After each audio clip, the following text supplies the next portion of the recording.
Assalamualaikum warahmatullahi wabarakatuh. Perkenalkan, saya Anissa Zulfatul Jannah dari kelas komunikasi penyiaran Islam 3A.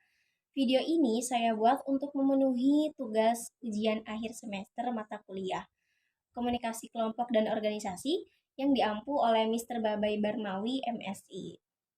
Nah, di video ini saya akan membahas atau mengulas ulang materi yang sudah saya pelajari selama satu semester, yaitu saya ambil dari subbabnya bentuk komunikasi kelompok forum, bentuk komunikasi kelompok kolokium, dan bentuk komunikasi kelompok prosedur parlementer.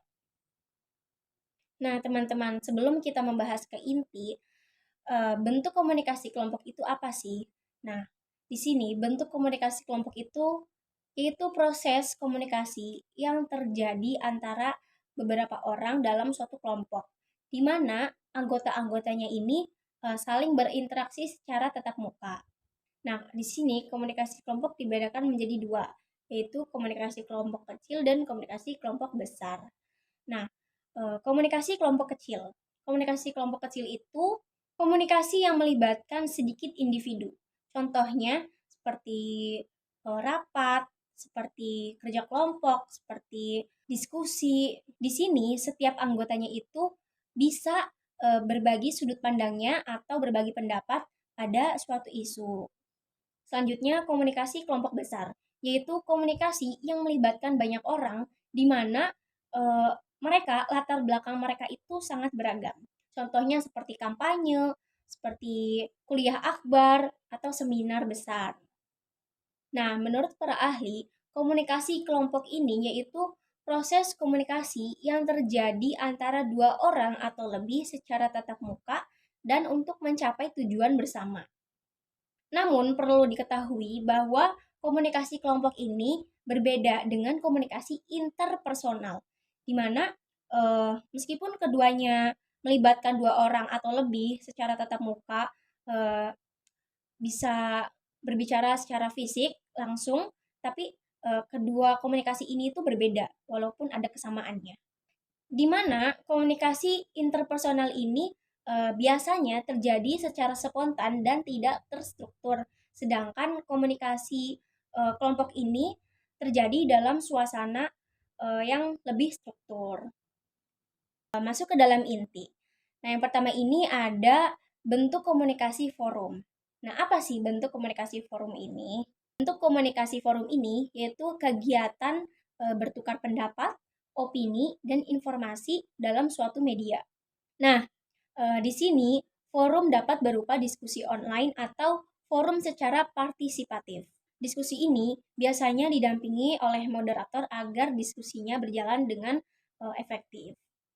Di komunikasi forum ini biasanya didampingi oleh moderator agar diskusinya ini berjalan secara kondusif. Nah, contohnya seperti forum komunitas. Nah, di sini itu forum ini isinya akan mereview film terbaru, misalnya akan mereview film baru. Terus dihadiri oleh beberapa peserta atau anggota dari berbagai daerah yang menonton film terbaru tersebut. Lalu, para anggota atau peserta ini akan membahas atau akan membicarakan isi-isi dari film tersebut, dari aktornya, dari alur ceritanya, dari semua yang ada di uh, film tersebut akan dibicarakan oleh anggota. Nah, di situ yang akan menuntun jalannya diskusi yaitu hadirlah ada moderator. Dan moderator selain memandu jalannya diskusi, moderator ini akan memberikan informasi juga mengenai film tersebut. Seperti itu. Nah, selanjutnya yang kedua ini ada bentuk komunikasi kolokium.